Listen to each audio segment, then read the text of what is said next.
First order of business is to review the minutes of the May 4th meeting.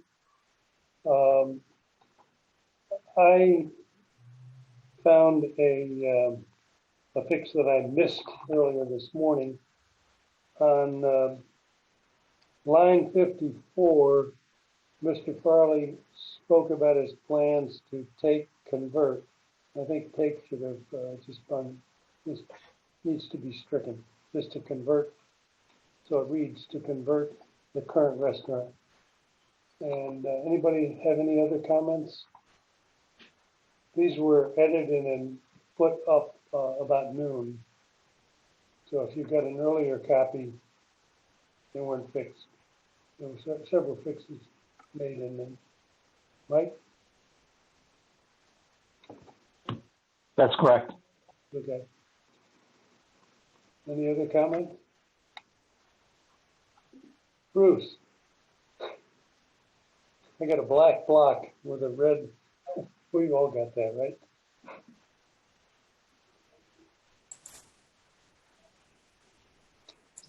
Okay, well, let's adopt. Let's call for a motion to adopt the minutes as modified. I'll move their approval as modified. I'll second it. Second by Mike. All in favor? Aye. Aye. Opposed? Aye. We have 5-0. Bruce is abstaining for the moment. Okay. We have first order of business is a, there he is. He snuck in on the side. Bruce. Yes. Okay. Oh, there he is. Okay. Here we go. We just passed the minutes with a minor correction. I heard that. Okay. The first order of business is a public hearing, and Mr. Secretary.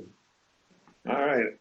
Application number 20-06 of Michael Glidden, CFM CZEO, Director of Planning for Comprehensive Rewrite and Reorganization of Zoning Regulations with new sections pertaining to home occupation, Turn the light switch off over here. 3.5, site plan approval, section 11, and special permit criteria, section 12, and agritourism, section 8.5.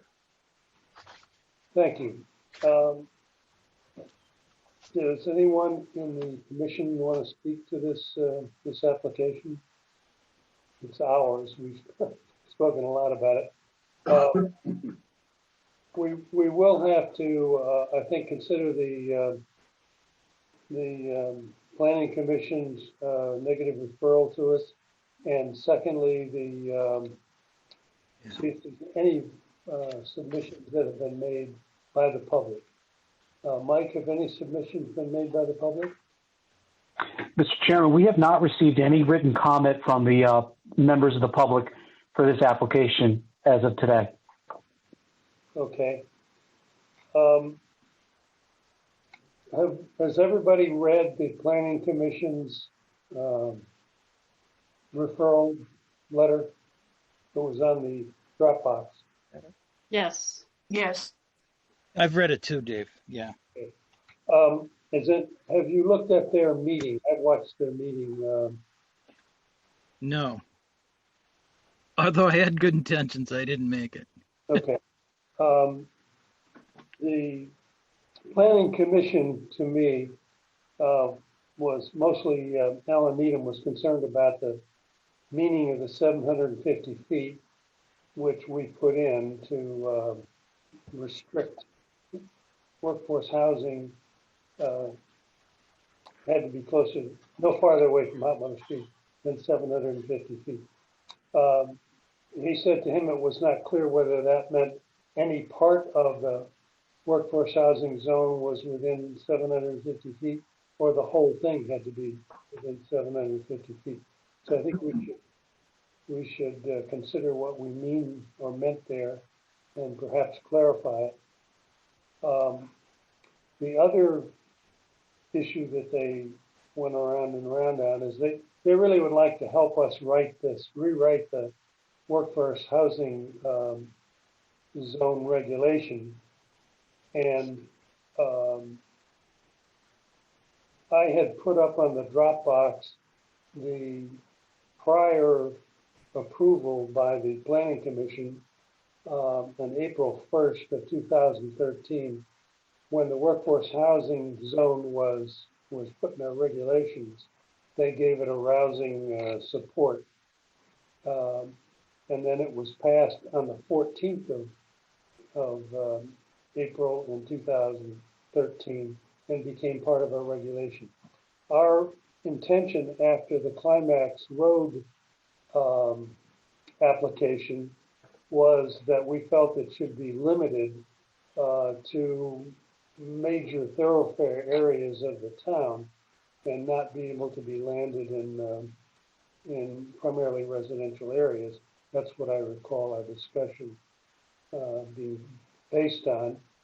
And after some help from staff, we settled on 750 feet as from Hot Meadow Street as a appropriate measure to prevent the workforce housing zones from being dropped into what are really residential areas in other parts of Simsbury. That's where we are. Open it up to you guys. Comments? Questions? Well, let me make just a quick point. Alan Needham is a smart guy. I think he's done a lot for the town in his service on the planning commission, but the word within means just, it's very simple, enclosed by. 750 feet means the workforce housing zone has to sit and one of the choices that was offered in their note was, does that measure from Route 10 to essentially the back edge, the far edge of the zone? And yes, it's enclosed by within 750 feet. Now, it could be that I don't know what within means either, but it seems so simple to me when we put that language in. But I think, there's an opportunity here to come up with something better with the input of the Planning Commission as they suggest in some sort of joint effort here before we finalize. I have to add, I was a little bothered by the implication that workforce housing might not be a good representation of the face of Simsbury, as Hot Meadow is a major road, and that this might not be something that we want, I guess, seen from Hot Meadow. I think we have a lot of discretion as far as a development like that, as far as what it looks like and things like that. So I'm not sure. I mean, that kind of sounded like they didn't want it on Hot Meadow. I'm not sure if that's what they intended by that statement, but. Well, that's one of those things about the plan of conservation and development. There's a whole lot of paragraphs that tell us that we ought to have varied and different kinds of housing, making available affordable and so forth. And, then you say you don't want to disrupt the character of the neighborhood. So you've got essentially conflicting parts of the plan of conservation and development. But anyway, anybody else have any comments on Kevin? Yeah, I can understand their confusion about the 750, because I thought that 750 was actually where the property would begin, because they could go back further than that. I think that was our intent, not that the development would be within 750 feet of Hot Meadow Street. Because we took that measurement from the existing development, right. I think. But see, even Bruce didn't understand it that way either. Yeah. But, if you were looking up, next to the skating center, for example, it might be 750 feet back, but that would be their beginning of their property, but it could be a bigger development that goes beyond 750 feet. Kevin, that's a good point. I guess what I was trying to get at is, I understand what the word within means, and I understood what the document said and what our regulation said, but we all didn't necessarily intend that.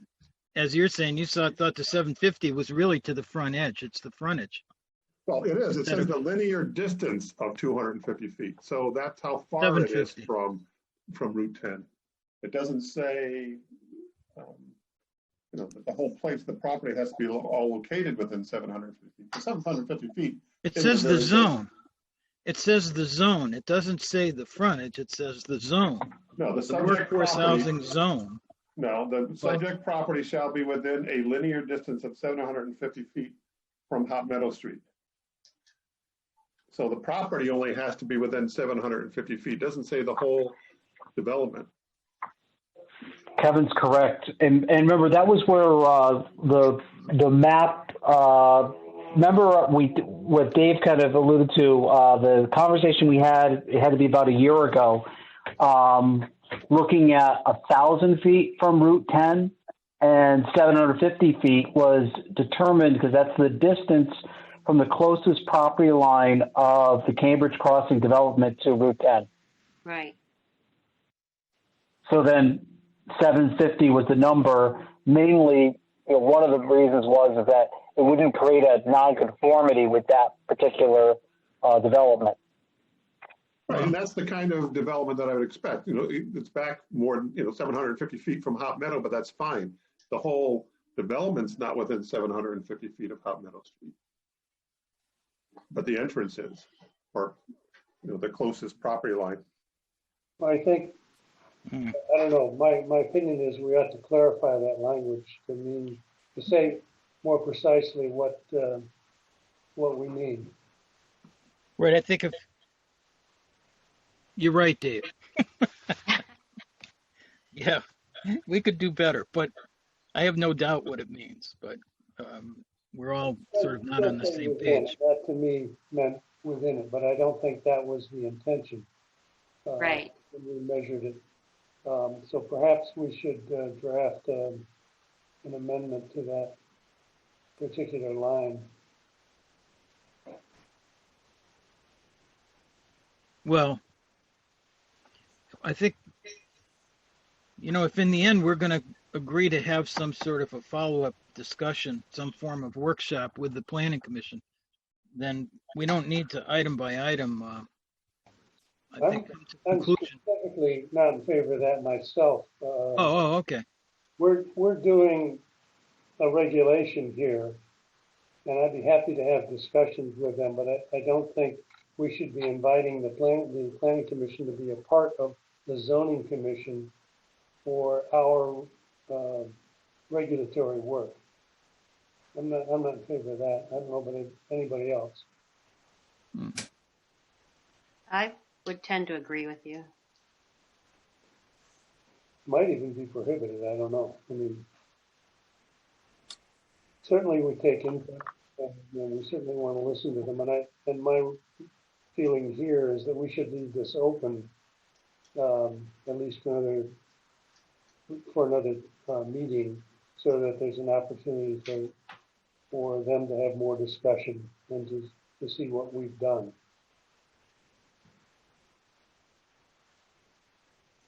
Comments, Mike?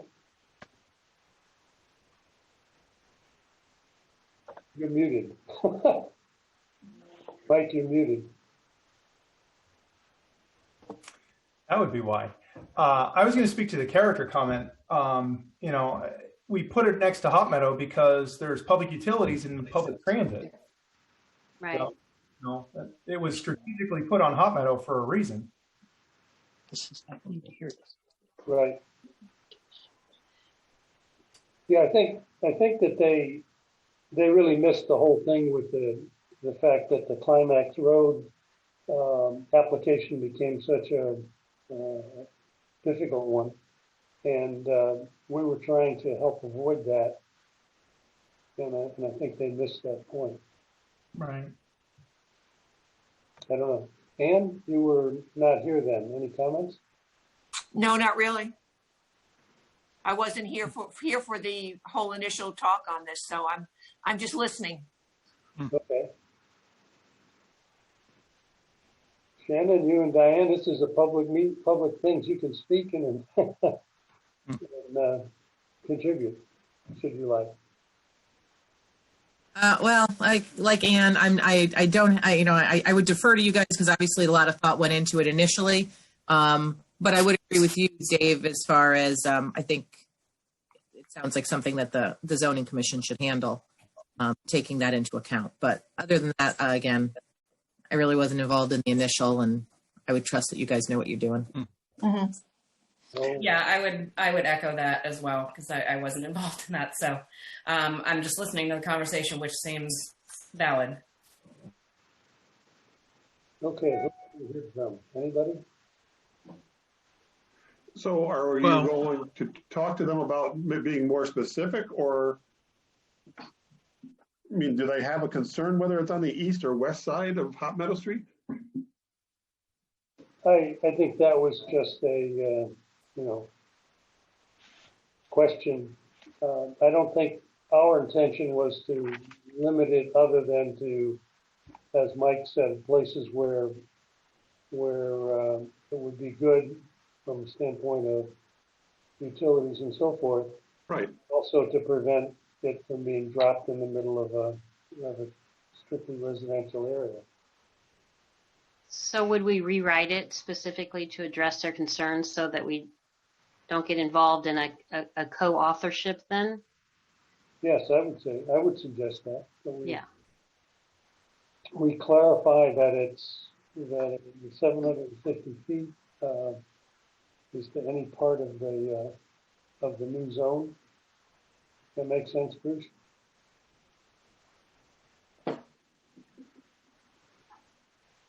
I'm not sure. What I guess that that just it's unmistakable what that means. 750 feet to the nearest edge of the zone, a boundary of the zone to Route 10 would be unmistakable. I think that's what the intention was, right? I mean, everybody agrees with that? Yes. Well, I'm not going to dispute it, but I remember the conversation, but I was more tuned into the access to the utilities as being a factor. And I think we also gave some consideration to where the remaining industrial land is in Simsbury. And I think that dimension captured a significant portion, maybe not all of the remaining industrial, but a good portion of it. Right, but it also was we were intending to make sure that that new development is not going to be immediately non-conforming.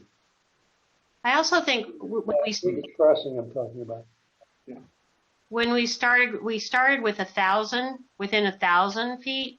And I think that we took a look at some of the areas that would be included in that. And that's when we backed it down to the 750 so that we wouldn't. Right.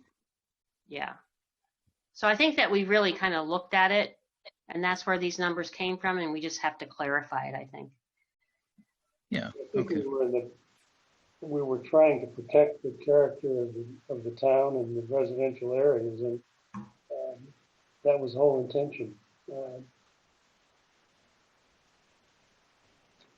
And the rest of the Who zone was already approved by as part of the plan of conservation development, or at least in conformance with the plan of conservation development. Does somebody want to make a motion to rewrite that language?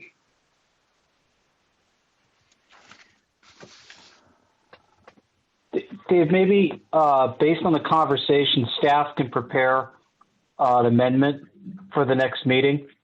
Right, we can't do that in the public hearing anyway. Yeah.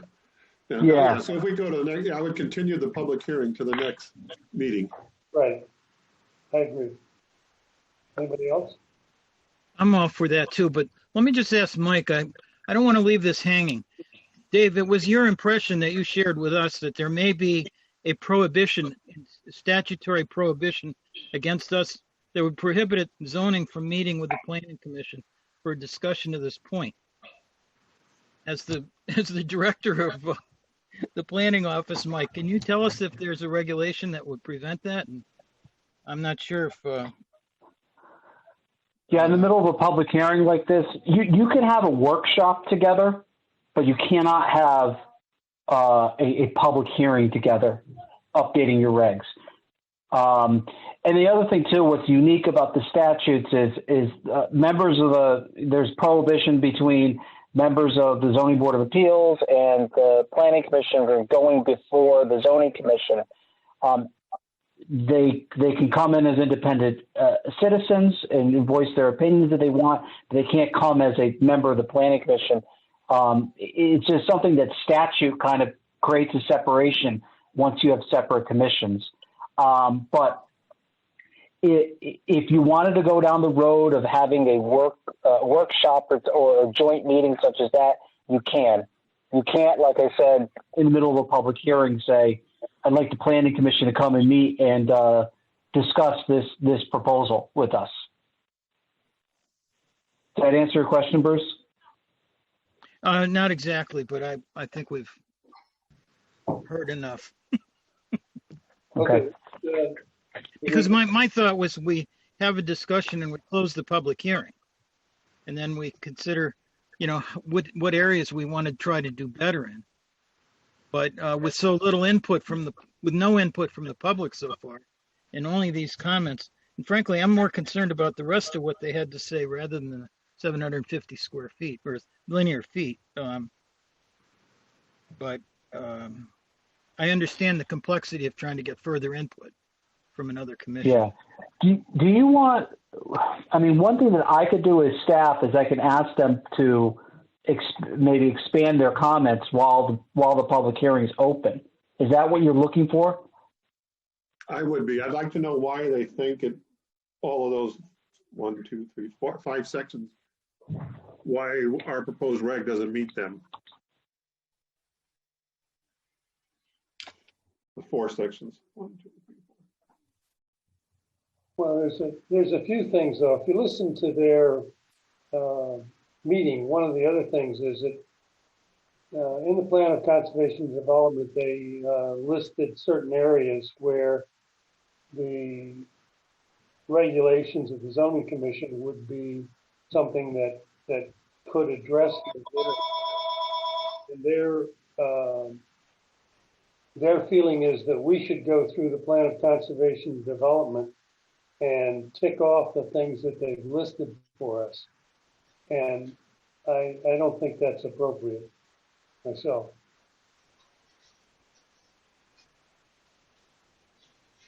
We could do that in another revision, I guess. I don't even know if some of the things they suggested, like including stone wall provision in your zoning regs. I'm not quite sure how detailed you can get on that. Yeah, and the planning commission, the plan of conservation development is a visionary document. Yeah. We're writing regulations that people have to adhere to, and so theirs is kind of a longer range vision rather than something that's going to control people's lives, and it's a different world. It's two different things.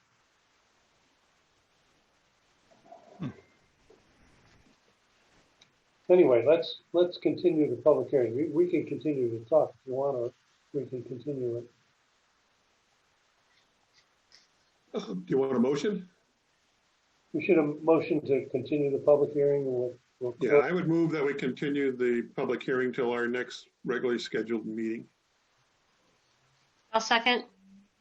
Second. Do you need a date for that, Mike? Date and time.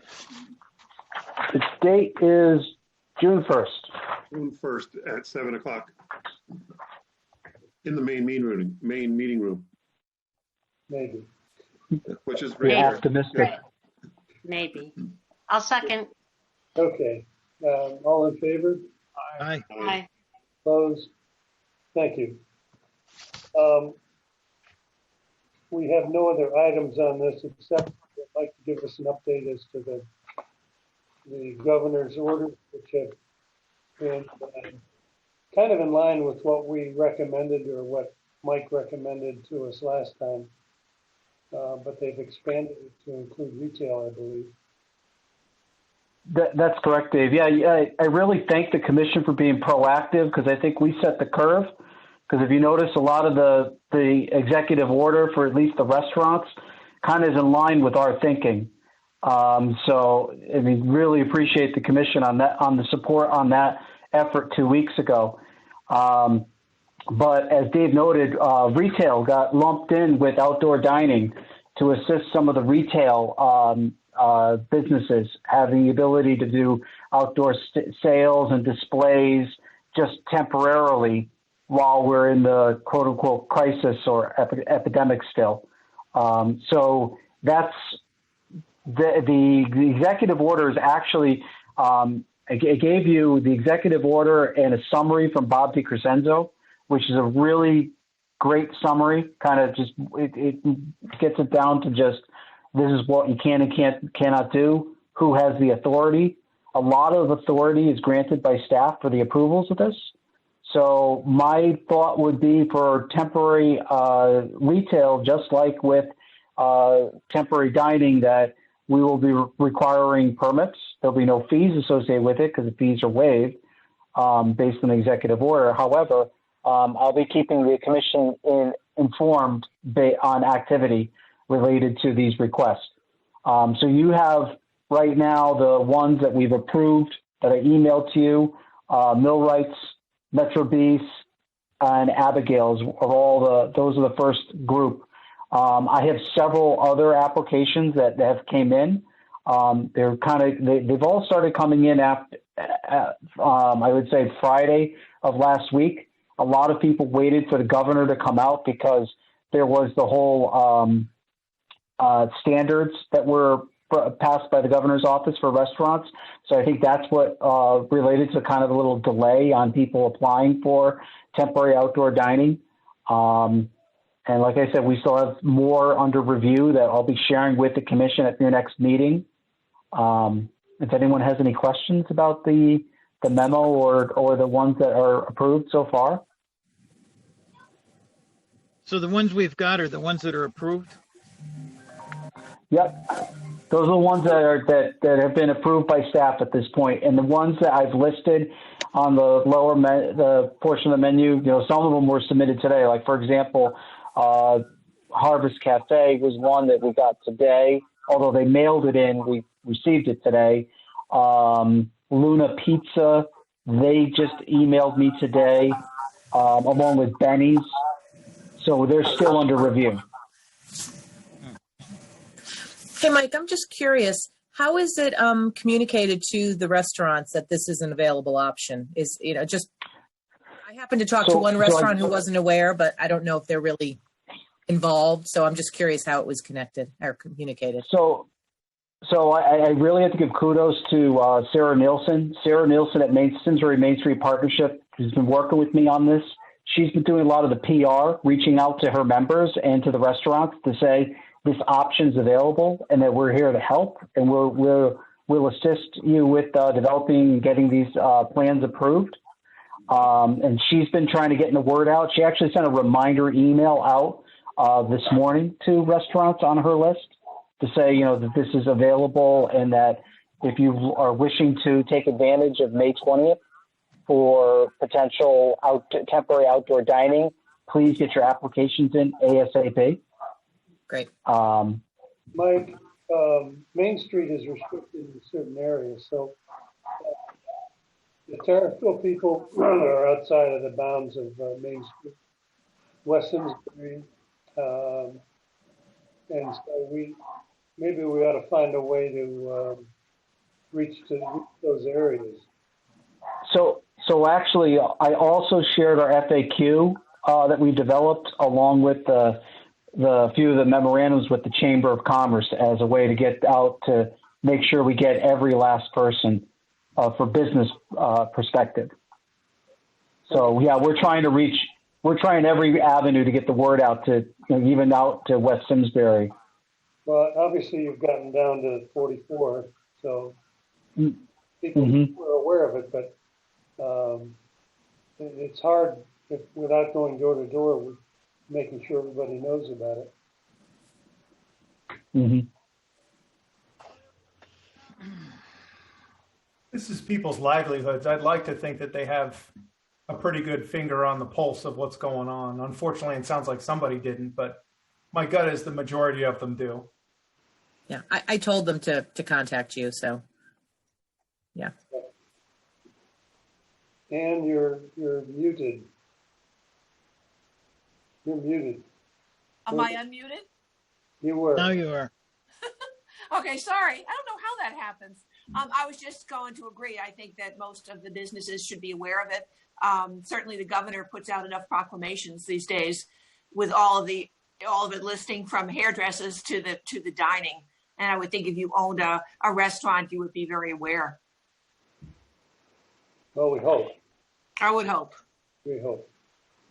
Yeah, and we'll also go the extra mile too, and Laura will post our FAQ and some of our documents for this on our website, so it'll be out there also digitally on our page. Good. How do we see the retail working?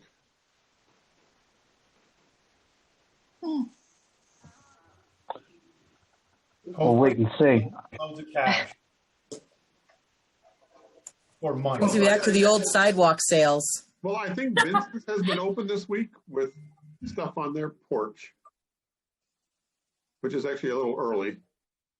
Which place was that? Vincent's. Oh, okay. Well, they do that anyways. Right, but I don't know that they were ever considered an essential business to be open before the 20th. I think a lot of Agreed. sporting goods stores were open. I don't know if they fall under that, but I know a lot of other sporting goods stores were open because I was surprised to find that. Okay, well, Mike, I don't know if you knew whether they were essential or not, but maybe they are. Yeah. Is that on Station Street? The new location? Yeah, the new location. Mm-hmm. Oh, I didn't see it. Okay. I don't know. I mean, the governor included it. I think it's pretty much the executive order enables what they can do, and we can't really say much about it. Mike is designated as the guy who decides.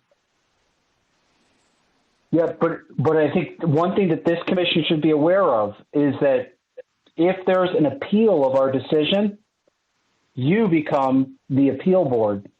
Okay. So let's say a restaurant comes in and provides us some really insufficient information or disagrees with our standards, they can appeal it to the zoning commission under the executive order within 7 days of issuing it. So it's just to keep that in the back of your minds that in case there's someone unhappy, you may get one of those applications. Okay. We could, if we chose, have a special meeting to deal with it. Yes, you're correct. If that shows its face, but just so you're aware of it, it's in Bob's outline and in the executive order. Okay, but I think everybody should be aware of that, and I think that if it were a case where somebody challenged it, it would really be important that we're willing to step up and have a special meeting to deal with it, given the time basis of all these things. Do people agree with that? Absolutely. I agree. I can't imagine that Mike would be that evil.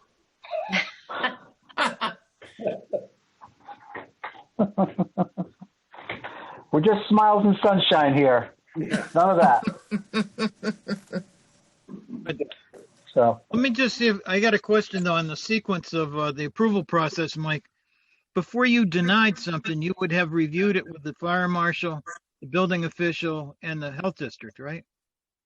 you got it. So we're going. I should probably add that into the explanation. Thank you, Bruce. We're reviewing these. Although I'm identified in the executive order as the individual having the authority, we're reviewing this as a team. It's not the Mike Glidden review show. The fire marshal, I'm sharing it with Kevin. Henry Miga's involved. The health district, we're in direct communication as every single application comes. A little public gathering permit. That would be a good analogy. Okay, anything else that we need to do today? We're not setting a record, but Motion to adjourn.